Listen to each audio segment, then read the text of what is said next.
You managed to quit your job, become financially independent, you've got a little nice portfolio and you're building a great brand in the property community. How long did it take you from really committing to getting to the point where you could actually leave work? I actually left my job before I sold any deal. Because in my IT job, I made about $2,000. So how the heck am I making $3,000 in one transaction? You don't get paid for your time, you get paid for your value. Obviously doing it now, it seems normal, but most people don't do this. To make money, it doesn't have to take long. I just had my first $10,000 profit month last month. The best things in life are free, but may as well cost the earth if you don't have the time to enjoy them. I've got nothing to lose. I'm gonna take the risk, I'm gonna bet on myself, I'm gonna make the plan work.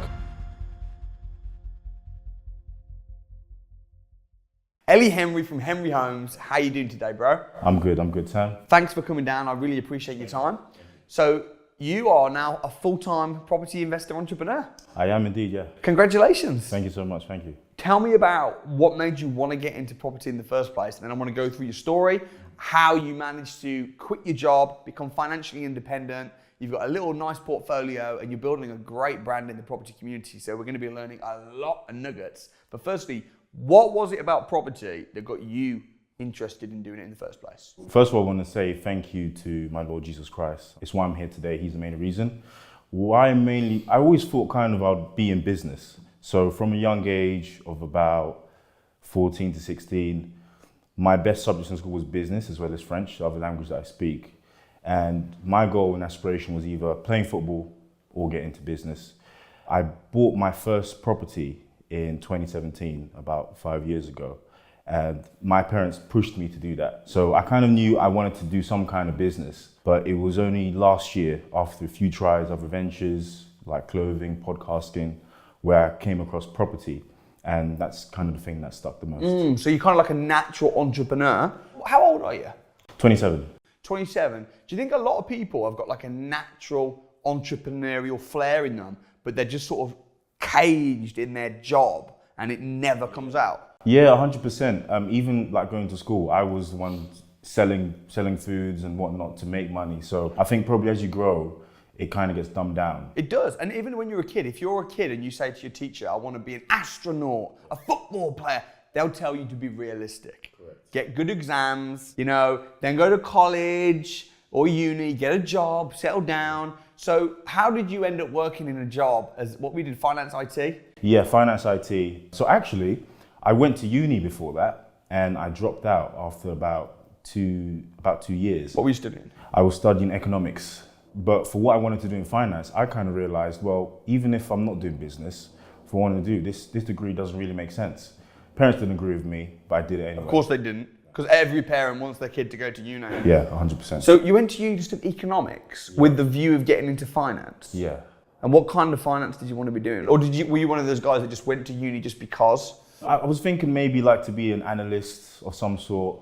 But funny enough, when I got into the finance world at entry-level position, I kind of realized that to work my way up, I don't even need a degree to even do this. So I went from finance to IT because those were kind of my two kind of favorite subjects in school as well. So at what point then, like, I'm seeing a conflict because you're talking about IT and finance and like job, corporate, career, and then you're talking about selling sweets at school and hustling and being an entrepreneur.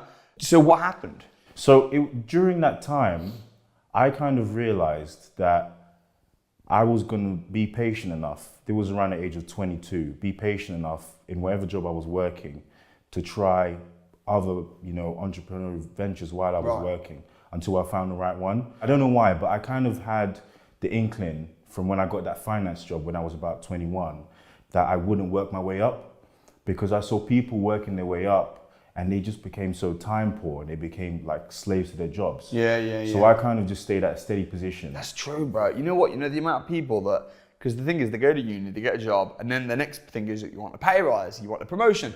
But every time you get a promotion, actually, you've now got more responsibility, more work, more weight on your shoulders. So you might have a bigger house, but you ain't got time to spend in that house because you're going to be at work. You might have a nicer car. What's that car going to do? Drive you back from work. So you tried a few things. Definitely. Fashion, this, that. Yeah. Why did you decide, what was it that made you go yes to property when you came across the property angle? Property because I knew for a while property is a safe asset. Bricks and mortar, you can see it. Where did you buy your house that your parents told you? South London, Croydon. And Croydon. How did you afford to buy a house in Croydon? So we kind of saved up, me and my partner. So we saved up for I think about 2 years to build that deposit for that apartment. Right. 1-bed apartment. And you were just like living in it or renting it? We're living in it. Do you live in it now?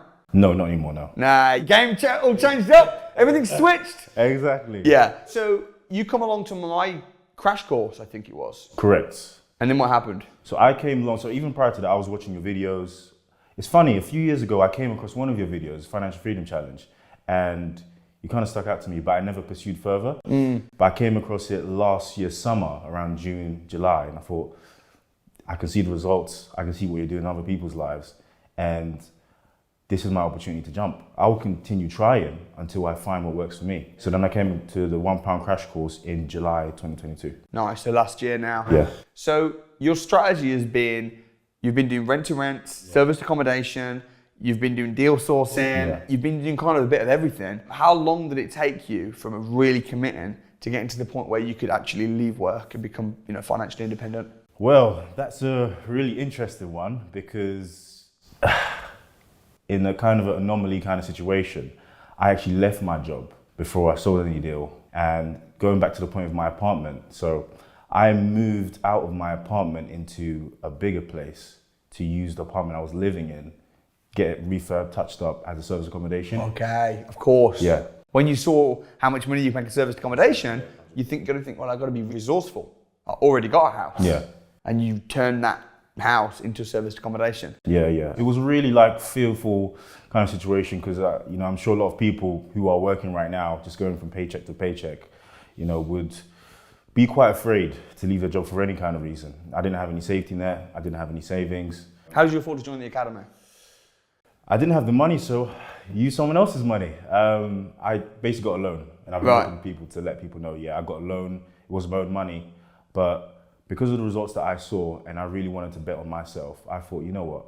I've got nothing to lose. I'm going to take the risk. I'm going to bet on myself. I'm going to make the plan work. Because I think people will invest money into like crypto and even property, which is a very safe investment, but then they won't invest in themselves. They'll be like, oh, I'll invest in this and this and this and hope it works out. They'll bet on property, they'll bet on crypto, they'll bet on lots of things, but they won't invest in or bet on themselves. Yeah, it doesn't. Which doesn't make any sense. Property is the second best investment, the best is yourself. Especially when you think about going uni, where you're investing like tens of thousands. Yeah. So it's the same concept. So I don't know why people kind of see it much differently. So you invested in yourself, you enrolled into the academy, and then the very first thing that you did was you turned was it a flat? Yeah, flat, correct. Your flat into a serviced accommodation. So how did you do that? So with your training, I basically renovated it, got a new paint job, fixed the oven, ran the numbers. It was still quite risky because I was still very fresh and I didn't really understand service accommodation. Yeah. But I kind of guessed it's in a good area, it has to work, really. Yeah, and you got the support and you can bounce ideas around. And then did you manage it yourself or did you get a channel manager or? So managing it myself, me and my partner were managing that. I'll never forget the day when the first booking came in after I think 12 hours. I was driving and a bit emotional, but I shed a tear or two because I genuinely realized that I'd been lied to for most of my adulthood up until that point where you had to go from paycheck to paycheck. You can only be paid at the end of the month. But with seeing that money come in, which I think was about 1.5 grand for a 10-night booking, it opened my mind. And one of your famous sayings I really enjoy and like is, when you see it, you can't unsee it. Yeah. And that, I think, was the start. Yeah. So you saw the first booking come in, you got a 10-day booking, 1.5 grand, and you're like, damn. Did you worry though? Did you think, am I going to keep getting bookings? I did worry a bit, but then also, I was doing the deal sourcing at the same time. Right. And I thought, okay, got no job, got no safety net. It's on me, and I have to make the plan work. So if I remember rightly, you actually stood up at an event and you were like, I just quit my job, and everyone clapped. I was like, amazing. How many deals have you got? And you were like, none. And I was like, oh, crap. But you just knew that it was going to work. Yeah. And it's hard. I guess you just have to believe in yourself. Yeah. No one can believe in you more than you can. Right. You have to be a bit crazy, but. Yeah. So you deal sourcing then. Tell me about your first deal that you sold. First deal sold after about 6-7 weeks. Very nerve-wracking. And I remember the first day I did sell that deal, when I saw the money in the bank again, that was kind of like I've just got 3 grand. This doesn't make sense. Yeah. How was this possible? Because in my IT job, being transparent, I made about 2 grand. In a month. in a month. Yeah. So how the heck am I making $3,000 in one transaction? It seems too good to be true, right? It was crazy. And also as well, the thing is that a lot of people don't get is that you don't get paid for your time. You get paid for your value. 100%. And with the academy, you'd learned a valuable skill of finding deals, negotiating them. People haven't got. And another thing is, when you're in property, the numbers are so big. If someone's buying a house in London for 300, 400,000, and you've packaged it and you've knocked it down by 10%, well, 10% is like 30 grand. If they're having to pay you 3 grand to save 30 grand, the numbers are so big, your piddly 3 grand seems like nothing, because when you're buying a house, you've got to pay stamp duty, solicitors, mortgage brokers. You've got all these fees, you're just an extra fee. Yeah. One extra small thing. But from your perspective, if you're doing that, like how many deals on average are you selling now, like a month, would you say? About 2. So if you're selling a couple deals a month, which is on top of your rent to rents, everything you're doing, that's like 6-7 grand. 100%, yeah. Which is a pretty good income. They're very good. Obviously doing it now, it seems normal, but most people don't do this. What kind of deals are you selling, LA? Mainly BRR deals. Right. So deals, properties that need work and where you can push the value up. And is Henry Homes, is that just your deal selling, or is that everything you do in property? So Henry Homes is the service accommodation. Okay. And it is the deal sourcing. Okay, so Henry Homes is just you. That's your property company, and you're doing management, you're doing sourcing. 100%, yeah. One-stop shop kind of thing. Yeah, definitely. Whereabouts are you finding deals mostly? So in terms of sourcing deals, my main 2 patches are Northeast in Hartlepool. It's kind of weird. I'm based in London. London's my other patch.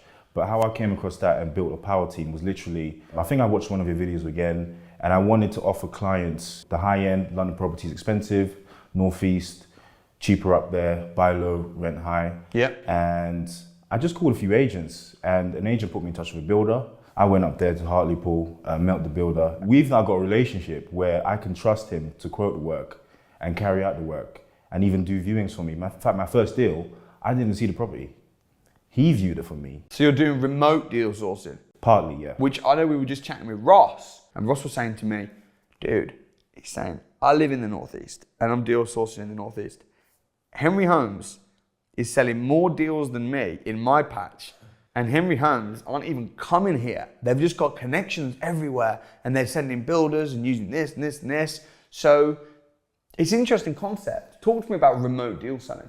So it takes a lot of due diligence because you need to understand your patch. You do need to go there. Like I go there at least twice a month. Okay. It takes also to having someone there that you can trust to show you the town, to understand what streets work, what streets don't work. Because when I'm quoting works with my builder, he's so knowledgeable about the town, he can tell me that street's bad. And you want to avoid that because when you're packaging and selling to an investor, you don't want at the end of the day when everything's done and they have the property, they're struggling to rent it out because that's a bad street or they're going to get a bad tenant. Because it's going to affect your reputation. 100%. So you're doing high-end stuff in London, you're doing cheap, buy low, rent high type stuff in the Northeast, you're deal selling. Talk to me about your rent-to-rent business. So rent-to-rent business, I've got one service accommodation I own in Croydon that's doing fantastic. How much does that make on average? Turnover 2.5, profit about 1.5. About £1.5 grand. £1.5 grand, yeah. And then when you say, so you got about £1,000 mortgage, expenses, correct, bills, yeah, and stuff like that. That's not bad though. I also have a JV Brighton deal, and that one is making between £900 to £1,000, 3-bed property in Brighton. Is it crazy that you're just saying all these figures, and whereas you used to work your ass off for just 2,000? It's really crazy, Samuel, because again, it's like going back to what you said, when you see it, you can't unsee it. And also, we're normally even taught when it comes to business, oh, it takes time, which you do have to, build up the skill, the courage and persistence. But to make money, it doesn't have to take long. Once you invest in yourself 100%. and you invest in your skill, that skill will then bring you the income. Mate, I read so many business books and they say things like, expect the first 2 years to make a loss, the 3rd year and 4th year to break even, but 5 years to, and I'm like, what kind of business are you running? You know what I mean? Like we got guys like you that will come on, quit their job after 2 weeks, then within 2-3 months making 3, 4, 5, 6. How much on average are you making now a month with everything profit, with all your different? Everything profit around 7 grand. 7 grand a month? Yeah, 7 grand. I just had my first 10 grand profit month last month. Wow. So my next goal was to just make that a consistent Yeah. 10 grand. Congrats, mate. Why did you want to come on Winners on a Wednesday? Because I know you're quite, you know, your faith is really important to you. You're also big into inspiring and pulling people up and encouraging other people. What was it that made you agree to come and do this interview? Because obviously there's not really much in it for you. I think the main thing, like you said, is other people. It's so crazy. It's like a full circle moment where last year I was watching people on here, and I know you've done a lot of interviews, but I was watching people on here saying, I'm making this, I'm doing this. And just to be a product, again, of your amazing training and your amazing academy. And even the people who have heard about you, they say, oh, Ellie, are you on Samuel's? How's his training? You know, and I'm able to say, I've done it. I've invested in myself and it's working. And it was quite nerve-wracking, even for the first 3 months, because I didn't want to tell anyone, didn't tell my parents, no one else, only my partner knew. No one knew for 3 months. You didn't tell any friends? No. You didn't tell anyone that you'd just taken a loan out? Why did you not tell anyone? Because they wouldn't understand. Yeah. They wouldn't understand, but when I've heard your story and even other entrepreneur stories where they bet on themselves, where even to invest in training, they've had to use money they didn't have, I was thinking, well, surely I'm no different. If I take the same route and I bet on myself, it's going to work. So when I did tell my parents after I think about 3 months that, listen, by the way, I quit my job, I'm working for myself, they were quite surprised. Of course. Dude, you're a dark horse, man. That's crazy. How's life changed then? How's life now? How's it affected your relationship with your wife and stuff? I have my own time. Another thing that you say is the most expensive things in life are free? The best things in life are free, but may as well cost the earth if you don't have the time to enjoy them. Time to say I can be at this appointment in the afternoon, or I can make time for family at this time, I can move things around, and being able to give back to people, to help other people get deals, understand how deals work. It's just been an amazing experience, honestly. What would you say your strongest reason is for doing this? My strongest reason for doing this, I would say, is just being an inspiration. Yeah. And I don't want to say that I'm the savior or anyone, but to go through hard and tough things so the people around me don't need to go through them and can maybe even learn from my mistakes. Because even joining an academy, I don't believe I just invested in training, but I invested, even though some things take time, the time of my success was drastically reduced because you mentored me, because I had so many peers doing it. So I saved myself time. Yeah. So I want to be that inspiration and even kind of a gateway. That's awesome, man. Well, dude, I'm so proud of your success. Happy to see you growing. I know this is just the beginning for you. Yeah. So I look forward to seeing where Henry Holmes goes over the next few years. And I really appreciate you coming on the Winners on a Wednesday interview. Thank you, Samuel. Respect, brother. Take care.